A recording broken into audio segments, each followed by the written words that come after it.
Hoy en Literatura para Oír, Noche de Sábado de un chico iracundo, Alan Sillito.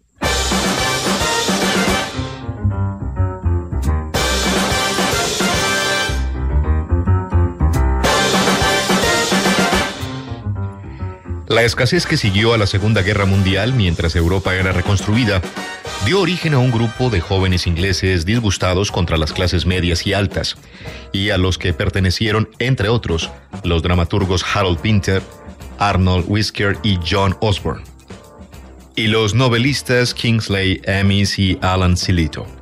A ellos se les llamó los jóvenes iracundos. Hoy nuestro programa visita algunas páginas de Alan Sillito, un escritor de familia obrera que solo tuvo escolaridad hasta los 14 años y que durante la guerra contrajo la tuberculosis y mientras se reponía desarrolló su gusto por la literatura. Su primera novela, Noche de Sábado y Mañana de Domingo, tiene como héroe a su padre. Fue llevada luego al cine.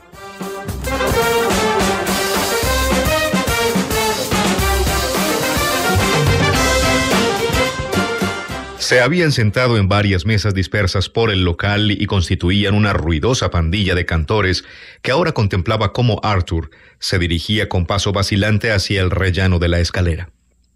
Era muy probable que todos supieran que iba borracho como una cuba, y también se habrían dado cuenta de que pronto iba a estar en peligro, pero nadie se levantó para hablar con él ni para llevarlo de vuelta a su asiento. Así pues, con 11 pintas de cerveza y 7 tragos de ginebra, jugando al escondite por su estómago, Arthur se cayó rodando escaleras abajo. El White Horse Club celebraba su noche benéfica. El pub había roto la alcancía y tirado la casa por la ventana en cada una de sus salas y entre sus 4 paredes. El suelo temblaba, vibraban los cristales, y las hojas de aspidistra se iban marchitando entre brumas de cerveza y humo. El Notts había ganado al equipo visitante y los miembros del White Horse se acuartelaron en el piso de arriba para recibir al caudal de hinchas que acudían para celebrar la victoria. Arthur no era miembro del club, pero Brenda sí, de ahí que se estuviera bebiendo la cuota hasta que durase que le correspondía a su marido ausente. Más tarde, cuando al club se le acabó el dinero y al astuto encargado cerró el grifo para que no pudieran pagarse sus consumiciones, Arthur dejó 8 medias coronas sobre la mesa con intención de pagar a regañadientes lo suyo. Era la noche del sábado, la mejor, la más juerguista y la más divertida de la semana. Uno de los 52 días de fiesta de la gran rueda del año que tan lento gira. Un preámbulo enardecido para un sabbat de postración. Las pasiones contenidas explotaban cuando llegaba la noche del sábado y el efecto de la dura y monótona faena de una semana en la fábrica se eliminaba del organismo en un estallido de cordialidad y buena disposición. Su lema era «emborráchate y disfruta», y con tus mañosos brazos rodeaba cinturas femeninas sintiendo cómo la cerveza bajaba benéficamente hasta el elástico receptáculo de tu estómago. Brenda y otras 2 mujeres que se habían sentado con Arthur vieron cómo éste echaba hacia atrás su silla y se levantaba con estrépito. Sus velados ojos grises le otorgaban el aspecto de un druida alto y enjuto que estuviera a punto de emprender una danza frenética. Pero en lugar de eso, musitó algo que ellas, demasiado abstraídas, o puede que demasiado borrachas, no pudieron entender y caminó vacilante hacia el primer escalón. Muchos observaron cómo se sujetaba a la barandilla. Luego giró la cabeza y echó una lenta mirada alrededor del salón abarrotado, como si no supiese muy bien qué pie mover primero para que su cuerpo comenzase el descenso, ni siquiera por qué quería bajar las escaleras en ese preciso instante. Sintió en la nuca la luz y el ardor de las bombillas, y notó en el transcurso de un segundo que su cuerpo y su mente eran entidades separadas por completo, tratando de seguir caminos diferentes. Por algún motivo, la voz alta y cascada que cantaba en el salón trasero le pareció la señal para comenzar de inmediato el descenso, así que adelantó un pie, lo vio posarse en el siguiente escalón de modo inseguro y sintió el peso de su cuerpo vencerse sobre él, hasta que la presión fue tan grande que no tuvo más remedio que echarse a rodar escaleras abajo. El combustible de 8 octanos compuesto por 7 ginebras y 11 pintas hacía que se moviese como una máquina, y si había entrado todo eso dentro de él se debía a los alardes de uno de los tipos del bar. un cretino grandote y fanfarrón que decía haber sido marino, así lo describiría Arthur más tarde, y que imponía su presencia marcando su territorio en varias mesas. Le contaba a todo aquel que quisiera escucharle cosas acerca de cada uno de los lugares del mundo en los que había estado, remarcando en cada anécdota el hecho de que era un bebedor consumado y el tipo más campechano del pub. Tenía unos 40 y estaba en su mejor momento. No era demasiado barrigón, llevaba un traje con chaleco y una camisa de rayas a juego, cuyos puños llegaban hasta el reverso de una mano carnosa y peluda que mostraba bien a las claras su desfachatez. «Ya que hablamos de beber», exclamó la amiga de Brenda, «apuesto a que no eres capaz de hacerlo como el joven Arthur Seaton», dijo señalando con la cabeza hacia el final de la mesa donde estaba Arthur. «Solo tiene 21 y bebe como un cosaco. No sé dónde lo mete. Va todo para adentro y a veces te preguntas cuándo le van a reventar las tripas por toda la sala, pero ni siquiera se hincha». El fanfarrón lanzó un gruñido y trató de ignorar su elogio, pero al final de una vívida y fogosa descripción de un burdel de Alejandría se dirigió a Arthur. «Dicen por aquí que bebes lo tuyo, compañero». A Arthur no le gustó que le llamasen compañero. Aquello le hizo dar un respingo. «Regular», contestó con modestia. «¿Por?» «Entonces, ¿cuánto es lo máximo que has bebido?», quiso saber el fanfarrón. «Solíamos hacer campeonatos para ver quién bebía más cuando bajábamos a tierra», añadió dirigiendo una sonrisa amplia y consciente hacia el enardecido grupo de espectadores. A Arthur le recordó a un sargento mayor que una vez le había complicado la vida en el ejército. «No lo sé», le dijo Arthur, «no llevo la cuenta». «Bueno», siguió el fanfarrón, «veamos cuánto aguantas ahora. El que pierda paga». Arthur no se lo pensó dos veces. Alcohol gratis era alcohol gratis. Además le daba rabia la gloria inmerecida de los charlatanes. Esperaba hacerle quedar mal y ponerlo en su sitio. Las tácticas del fanfarrón eran hábiles y sólidas, eso tenía que admitirlo. Al ganar a cara o cruz el derecho de escoger, empezó con ginebras y tras la séptima se pasó a la cerveza, a las pintas. Arthur disfrutaba de las ginebras y la cerveza le encantaba. El empate duró lo suyo. Era como si fuesen a estar ahí sentados, empinando el codo para siempre, hasta que, de repente, cuando iba por la 10ª pinta, el fanfarrón se puso de color verde y tuvo que salir corriendo. Debió de pagar la cuenta abajo porque no volvieron a verlo. Como si nada hubiera ocurrido, Arthur volvió a su cerveza. Ahora, mientras rodaba escaleras abajo, se reía para sus adentros de los trompazos que se iba dando en el cráneo y por toda la columna, como si estuvieran ocurriendo a miles de kilómetros y él fuese una máquina de detectar terremotos que registrara levemente una vibración procedente de otro lugar de la superficie de la Tierra. Ese rodar por las escalas era en verdad tan relajante y soporífero que cuando terminó el viaje, tras alcanzar el final de las escaleras, mantuvo los ojos cerrados y se quedó dormido.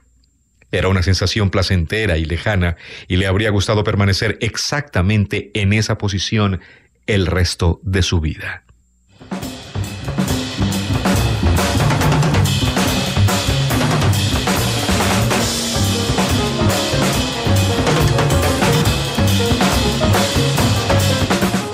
Sintió que alguien le daba codazos en las costillas y se dio cuenta de que no era como ese tipo de codazos despiadados que se dan en las peleas o como los tiernos o juguetones codazos de la mujer a la que uno se lleva a la cama, sino como el amago de codazo de un hombre que no sabe a ciencia cierta si está golpeando las costillas de alguien que de repente podría saltar como un resorte y devolverle otro codazo más fuerte aún.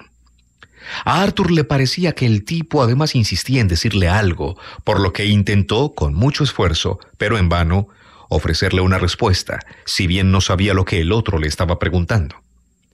Aunque hubiese sido capaz de mover los labios, el tipo no le habría entendido, ya que Arthur tenía la cara metida en el estómago. Para cualquiera que contemplase la escena, tenía el aspecto de un feto gigantesco, totalmente vestido y acurrucado al pie de un tramo de escaleras sobre una alfombra roja afelpada, oculto bajo la sombra de 2 aspidistras que se inclinaban sobre él como brazos de selvático follaje. Los codazos del hombre eran cada vez más persistentes y Arthur comprendió poco a poco que aquellos dedos debían de pertenecer a uno de los camareros o bien al propio encargado. Era, en efecto, un camarero, trapo y bandeja en mano, con la chaquetilla blanca desabrochada después de una noche entera de trabajo, un rostro habitualmente plano, pero que ahora tomaba carácter debido a su preocupación hacia este joven alto, de rasgos férreos y pelo muy corto, que estaba tumbado inconsciente a sus pies. «Se ha pasado con la bebida, pobre tipo», dijo un anciano dirigiéndose hacia el cuerpo de Arthur y canturreando un himno mientras pensaba, al subir las escaleras, lo divertido y pecaminoso que sería poseer la debilidad y a la vez la fortaleza de carácter para emborracharse tanto y rodar escaleras abajo en semejante estado de inconsciencia. «Vamos, hombre», le suplicó el camarero a Arthur.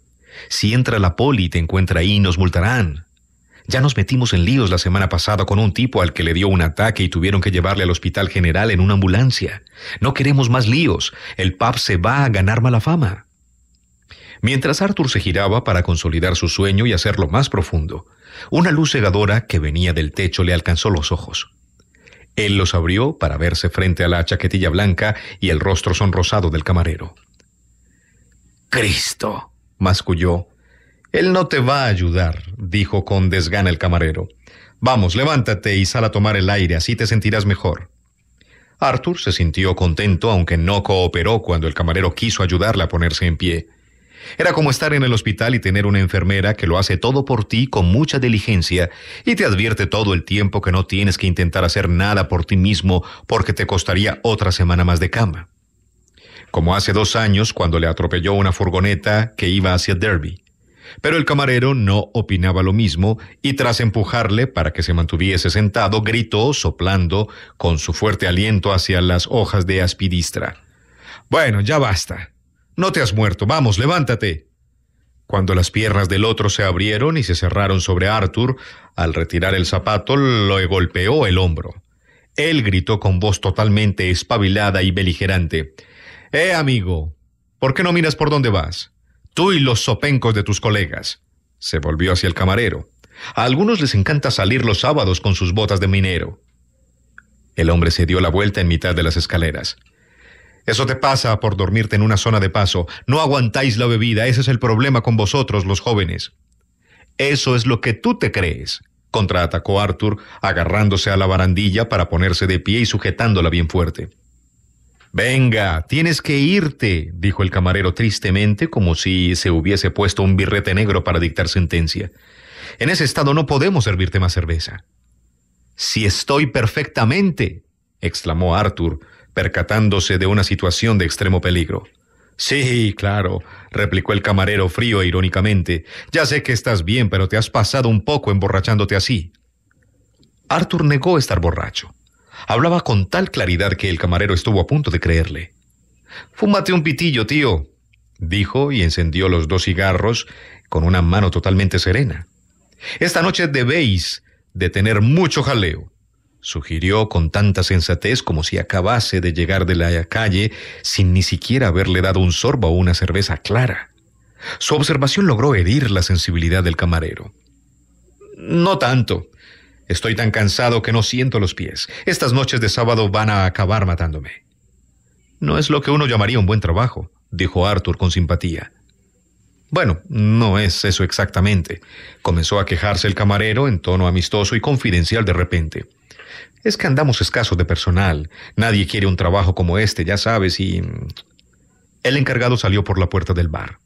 Era un tipo bajito y nervudo, con un traje de raya diplomática que nadie tomaría por el encargado hasta no ver en su ojo derecho el sello apenas perceptible de un hombre autoritario y abstemio. «Vamos, Jim», dijo ásperamente. «No pago a mis camareros para que se pasen la noche charlando con sus amigos. Sabes que es una noche de mucho trabajo. Vuelve arriba y tenlos contentos». Jim asintió mientras miraba a Arthur. «Es que este tipo de aquí...» Pero el encargado ya estaba vigilando otra zona, así que el camarero vio que no tenía sentido continuar.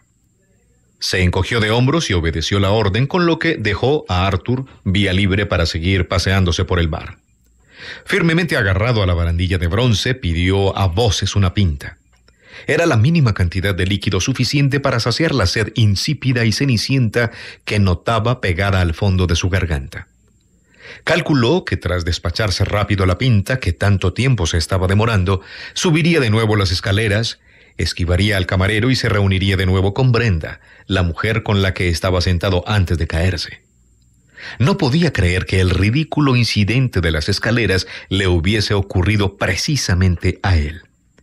Su memoria actuó primero como una solícita máquina de propaganda, levantándole la moral, diciendo que no podía estar tan borracho y haber rodado por las escaleras de ese modo, y que lo que en realidad había ocurrido, sí, seguro que era eso, era que él debía de haber bajado andando las escaleras y se había quedado dormido en el último escalón.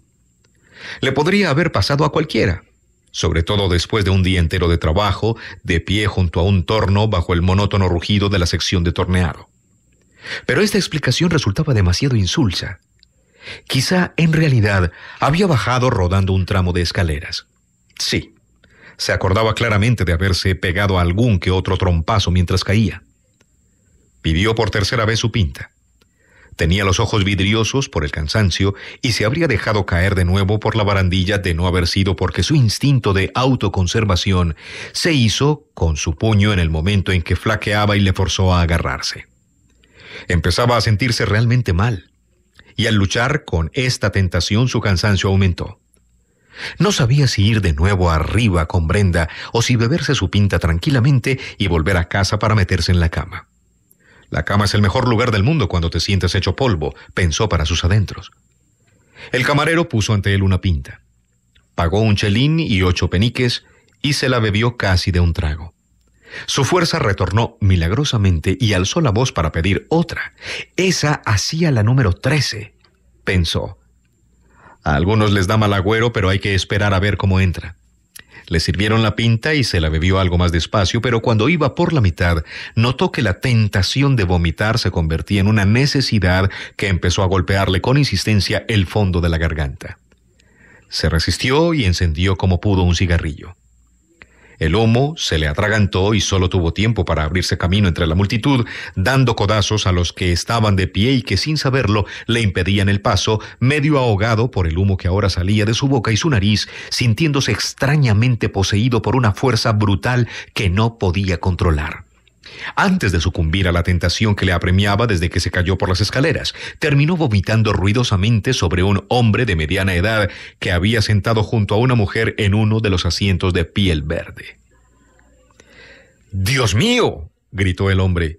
«Mira lo que me ha hecho el estúpido este. No me lo puedo creer. Es mi mejor traje. Lo acababa de limpiar. ¿Quién lo diría? ¡Ay, Dios, que me ha costado 15 chelines! Ese se debe creer que el dinero crece en los árboles y los trajes también. A ver cómo le quito ahora las manchas. ¡Ay, Dios!». Y así siguió durante varios minutos vociferando con voz quejumbrosa, tanto que los que se giraban para mirar esperaban que de un momento a otro estallara en sollozos. Arthur, mientras tanto, le miraba estupefacto. Era incapaz de creer que la tragedia de la que acababa de ser víctima tuviese la menor relación con él y con la tentación a la que acababa de sucumbir.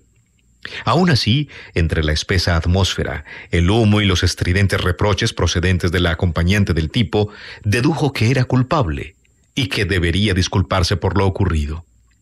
Así que se quedó allí, de pie, rígido, balanceándose ligeramente sobre los talones, con los ojos brillantes y el abrigo desabrochado.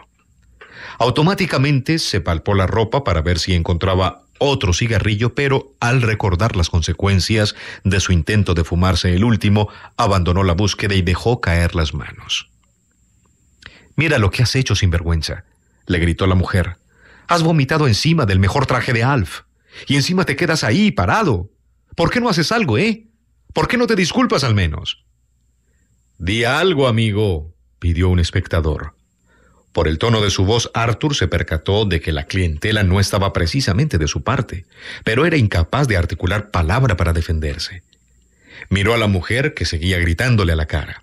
Mientras tanto, la víctima intentaba torpe e ineficazmente limpiarse el traje con un pañuelo. La mujer estaba a un paso de Arthur. «¡Míralo!», le amonestó gritándole a pocos centímetros de la cara. «Si está casi inconsciente. No puede ni articular palabra, ni siquiera disculparse.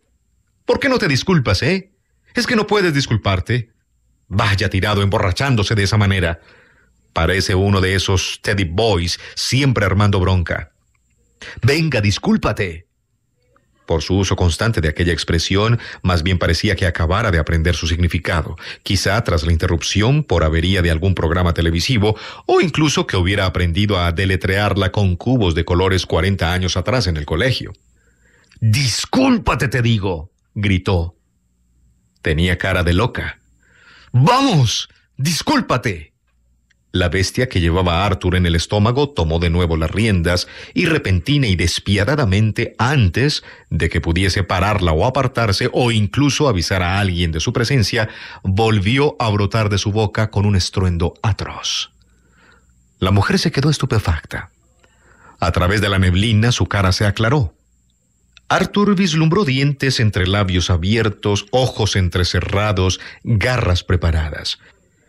Era toda una tigresa. No vio nada más. Antes de que ella pudiese saltar, él hizo acopio de fuerzas y se abrió paso a través del gentío, impulsado por un fuerte instinto de supervivencia, hacia la puerta de la calle, huyendo de una escena de ridículo y desastre anunciadora de represalias seguras.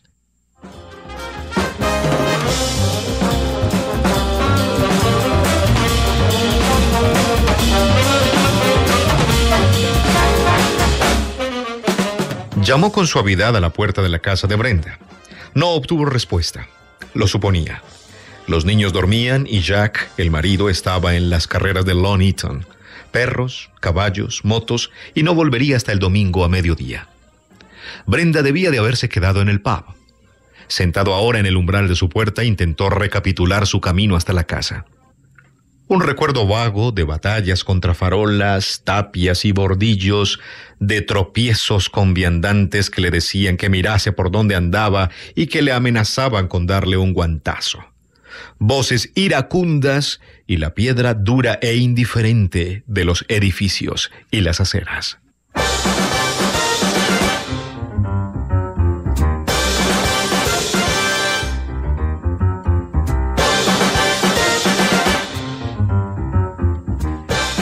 La vida sin armadura, su autobiografía salvajemente sincera, comienza así y con esto terminamos nuestro programa por hoy.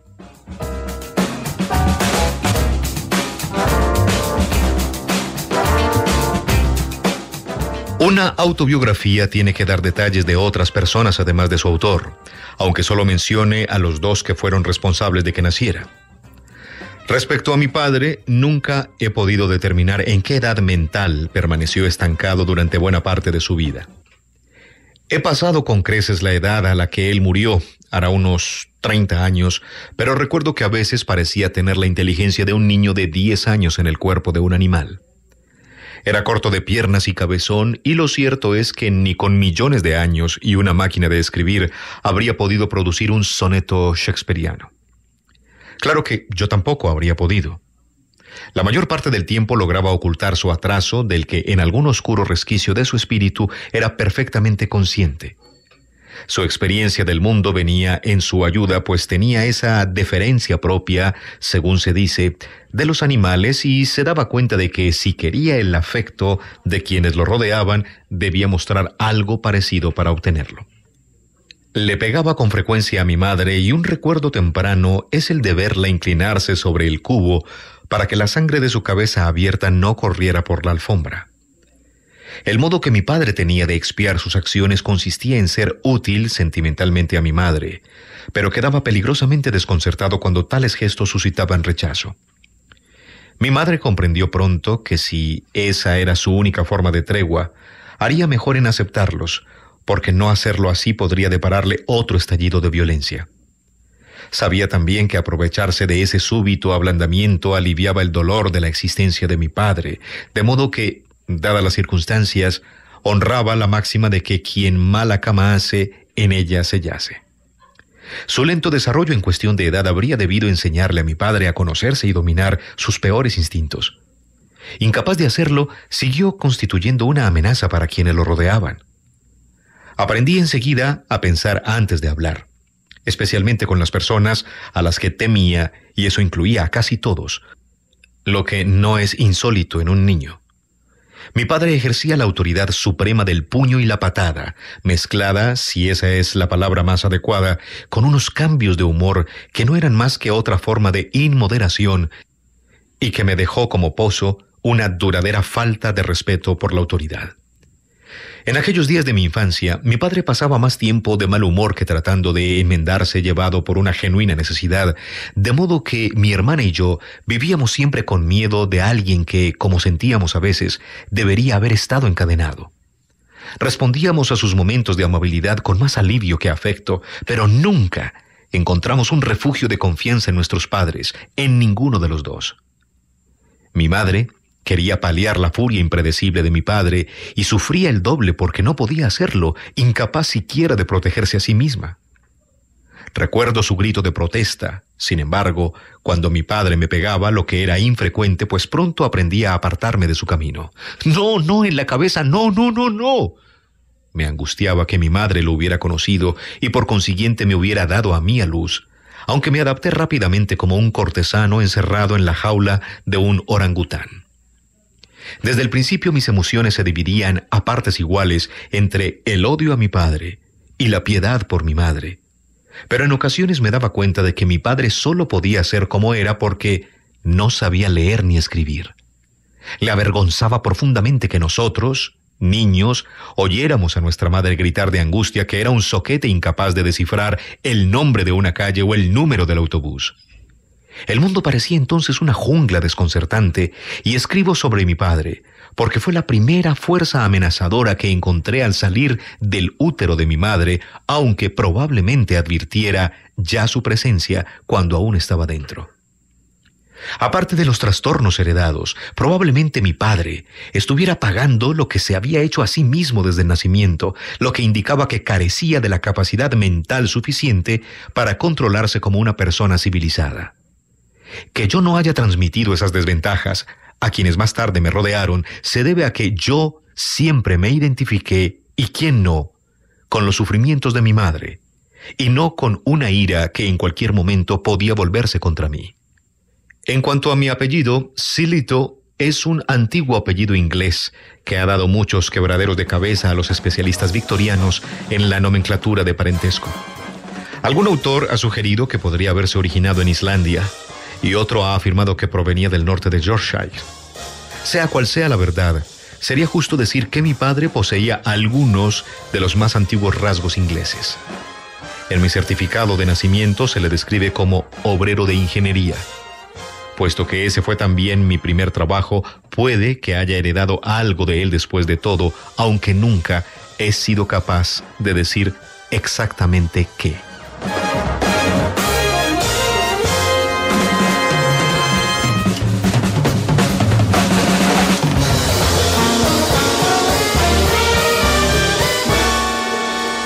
Hoy en Literatura para Oír hemos escuchado textos del novelista inglés Alan Sillito, apartes de su autobiografía La vida sin armadura y Noche de sábado y mañana de domingo, su primera novela.